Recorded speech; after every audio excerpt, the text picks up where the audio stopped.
নমস্কার, আমি এস আলম। আজকে আমার যে ভিডিওটা, এটা লাস্ট ভিডিও যে আমি বানিয়েছিলাম, এটা তারই আপনারা দ্বিতীয় অংশ মনে করতে পারেন। এবং আজকের ভিডিওটা পুরোপুরি আমার স্বর্ণকার ভাইদেরকে ডেডিকেটেড, মানে তাদের জন্য। তো তাই এই ভিডিওতে যারা স্বর্ণকারের বাইরের লোক, তারা যদি আমার ভিডিওতে আঘাত পান কিংবা তাদেরকে খারাপ লাগে, তাই প্রথমেই তাদের কাছে আমি ক্ষমা চেয়ে নিচ্ছি। এবারে এসে যাই এই ভিডিওটি কেন আমি বানাচ্ছি। আপনারা লাস্ট অবধি যদি শুনে নেন, নিশ্চয়ই আপনারা বুঝতে পারবেন। আমার লাস্ট ভিডিওতে সাবজেক্ট ছিল সেভ লাইফ, সেভ মানি। সেভ লাইফ মানে জীবনে বেঁচে থাকা। এই করোনার যে প্রবলেমস চলছে, এই মহামারী কতদিন চলবে আমরা কেউ জানি না। এই মহামারী তার কি রং দেখাবে আগামী দিনে কেউ জানে না। এবং এই মহামারীতে আমাদেরকে মূল গুরুত্ব দিতে হবে বেঁচে থাকার জন্য। আর বেঁচে থাকতে গেলে সবচেয়ে যেটা প্রয়োজন সেটা হলো অর্থ। আমরা জানি যে যারা স্বর্ণকার, তারা মূলত অর্থের অভাবেই তারা পশ্চিমবঙ্গ ছেড়ে ভিন্ন রাজ্যে গিয়েছিলেন কিংবা গেছেন। এবং তারা ভিন্ন রাজ্যে পড়ে থাকার জন্যে তাদের 12x20 কিংবা 12x15 রুমেতে বন্দি থাকার জন্যে তারা যেভাবে দুনিয়াটাকে দেখেন, আসলে এই দুনিয়াটা সেরকম নয়। এই দুনিয়াটা একটু আলাদা।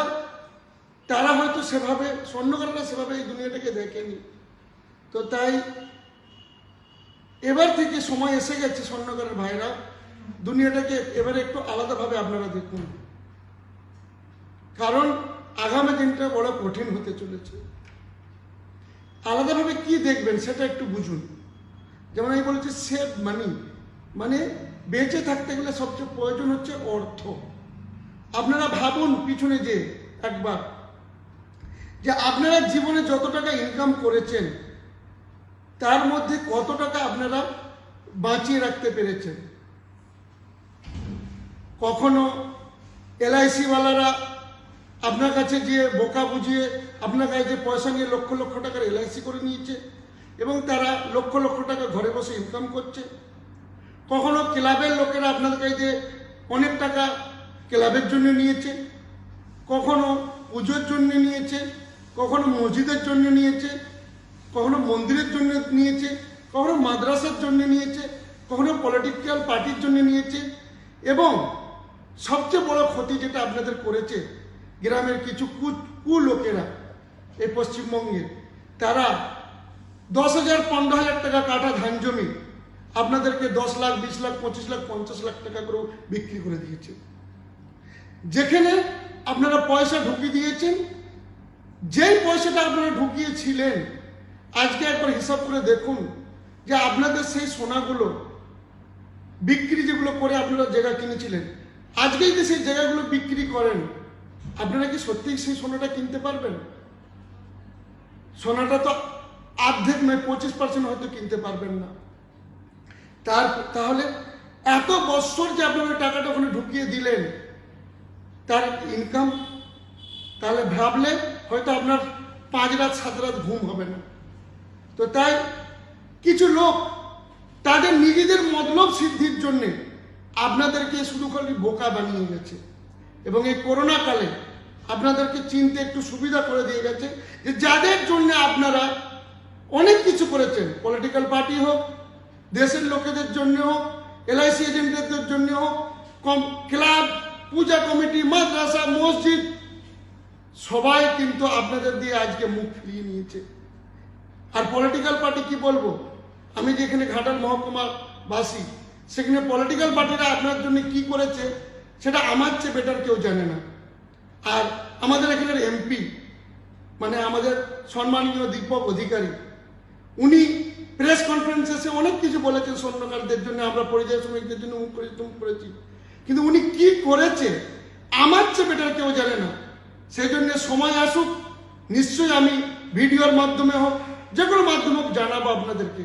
খালি এইটুকু জেনে রাখুন যে আপনাদের পাশে কেউ ছিল না, কেউ আজকেও নেই, আগামী দিনেও কেউ থাকবে না।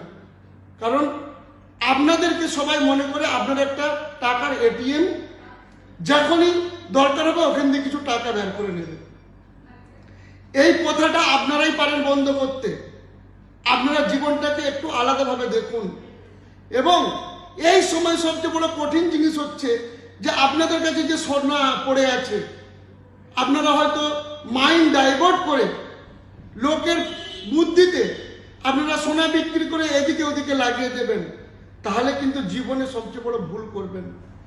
আমার মনে আসছে আমি জানুয়ারি ফেব্রুয়ারিতে আমি কয়েকটা শহরে মিটিং করেছিলাম, যেমন লখনৌ, বেনারস, রায়পুর এবং ইন্দোর। এবং সেখানে স্বর্ণকারদেরকে বলেছিলাম যে আপনারা সোনাটা বিক্রি করবেন না। যদি সোনাটা বাঁচিয়ে রাখতে পারেন আগামী দিনে এটা আপনারা অনেক কাজে দেখবে এবং অনেক দাম বাড়বে। তা এখন 40-42 লাখ টাকা দাম ছিল, আজকে 50,000 হয়ে গেছে। আগামী দিনে অনেক সোনার দাম বাড়বে। তো তাই যারা পুরনো ভুল করে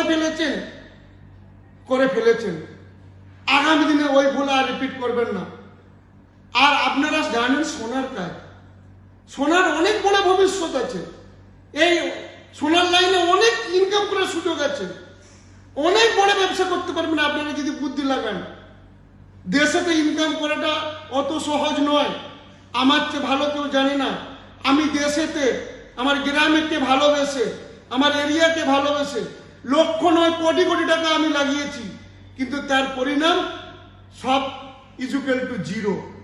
এবং আমার মতন অনেক স্বর্ণকার সোনার লাইনে কেজি কেজি সোনা বিক্রি করে সোনার লাইনের বাইরে দেশে গ্রামে অনেক কিছু করার চেষ্টা করেছে, তাদের মধ্যে হয়তো 5% লোক সাকসেস হয়নি।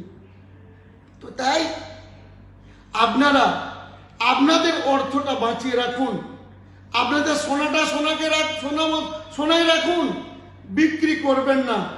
লোকের প্রলোভনে আর 10,000 টাকা কাঠা ধান জমি 10 লাখ 20 লাখ 50 লাখ টাকা করে কাঠা কিনবেন না। আমি কিছু ফাইন্যান্স নিয়ে পড়েছি এবং পড়ি, স্টাডিও করেছি। ফাইন্যান্স বলা হয় যে ইনভেস্ট ইকুয়াল টু প্রফিট।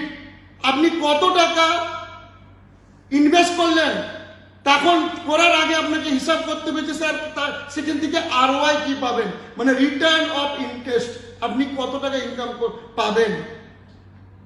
আপনারা একবার ভেবে দেখুন তো, আপনারা জীবনে যত টাকা ধান জমিতে এখানে ওখানে, বিশেষ করে ঘাটাল, ডোমজুর, সিঙ্গুর এই পার্শ্ববর্তী এলাকার কথা বলবো, আপনারা যেই দামে জায়গা কিনে যা যেভাবে খরচা করেছেন, যে ব্যবসা করতে চেয়েছেন, রিটার্ন অফ ইনভেস্টমেন্ট দেখুন যে আপনারা কি পেয়েছেন।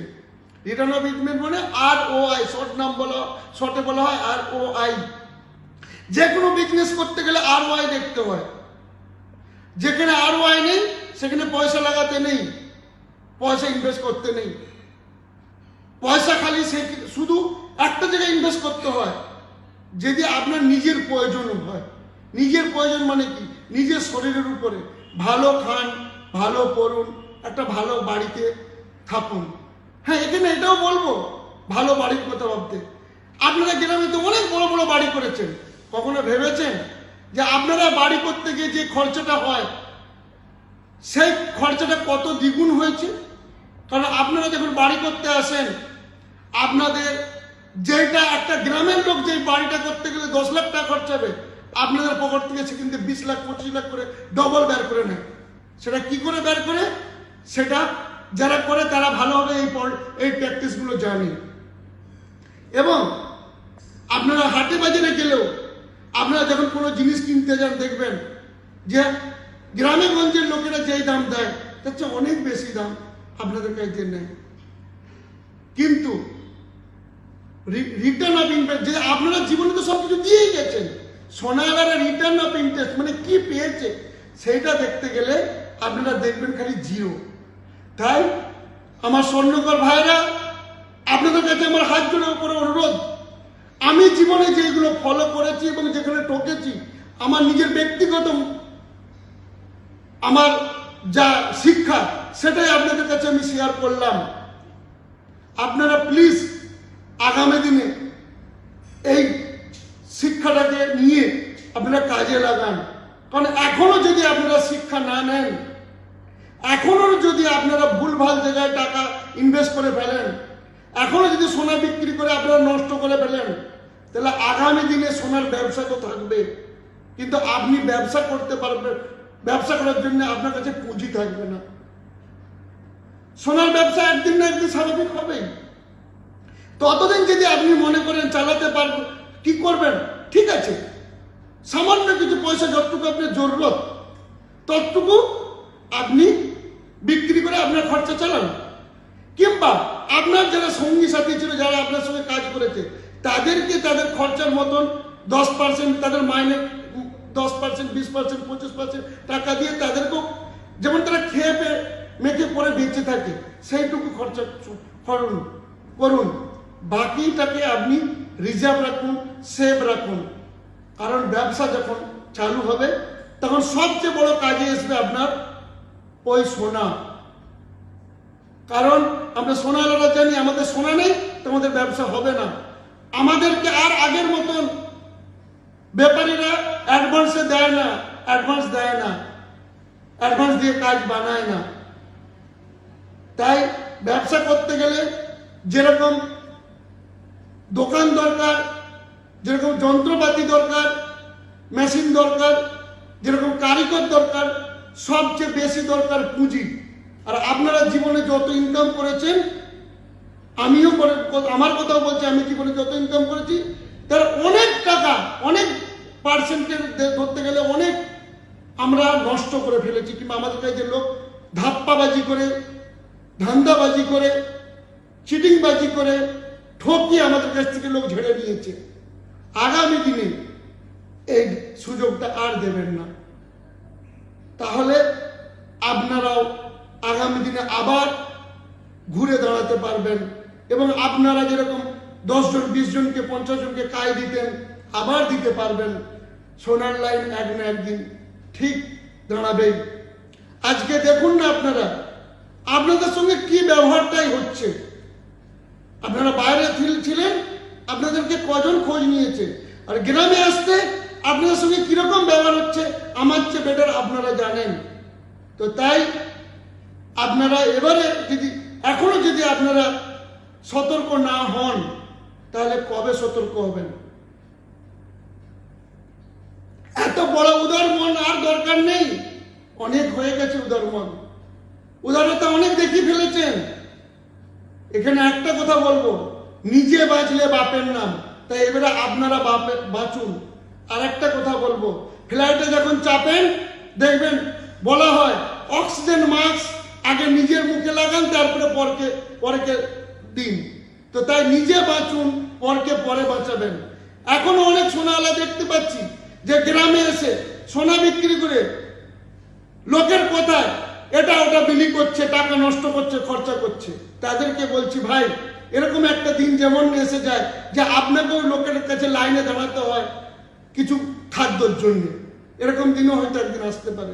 তখন দেখবেন আপনি তো অনেককে সাদা মনে দিয়ে দিচ্ছেন, আপনাকে হয়তো কেউ, যেরকম আজকে করোনার প্রবলেমে আপনার পাশে কেউ দাঁড়ায়নি, এখনো হয়তো কেউ দাঁড়াবে না। তো তাই নিজে বাঁচলে বাপের নাম, এটা মনে রাখবেন। আর নিজেকে সেভ করুন। তাই বলবো, সেভ লাইফ, সেভ মানি। ধন্যবাদ।